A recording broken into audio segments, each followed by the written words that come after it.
a leader should create a safe space for feedback so that people aren't afraid to give feedback. And then, of course, you have to be a leader that's able to receive feedback. And yeah, you could argue that you could teach people under you how to give more constructive feedback. And there's definitely a case for that.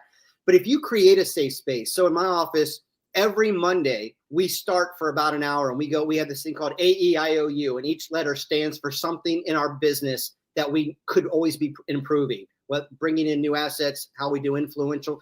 Anyway, each one stands for something. And so we go around and we talk about how do we feel we did green, yellow, red on this? And then if there's a yellow, or hopefully not a red, but why and what can we do? And so two things about that. One, I created a safe space where they know, hey, I don't have to complain or gripe about it on Thursday, because on Monday we're actually going to have a safe space to talk about it and say, this is what we can do. When you create that culture of feedback where people are open to giving feedback, because I come in on Monday waiting to hear what we can do to get better. And then the second thing is, when you replace I with we, it changes the dynamic. Because if I said, Gary, what you need to do, and I think, but if together this podcast, and I want to see this podcast reach more people for the impact that it could make, and I said, Gary, you know what I think we could do next week? I think we could try this. All of a sudden, you're not hearing that as constructive criticism. You're hearing that as positive input.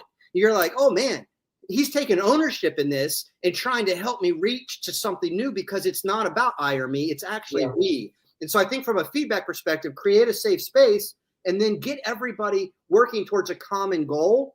And whether that's Coke bottles, good quality Coke bottles, or whether it's building a business or marching in step, whatever it could be, if it's a we thing, all of a sudden now it's, hey, man, I noticed you were struggling on Thursday. After work, let me show you how I do this. And it might help you get it done quicker and with less mistakes or whatever, because it's a we thing. So those are the two things that I think are very important.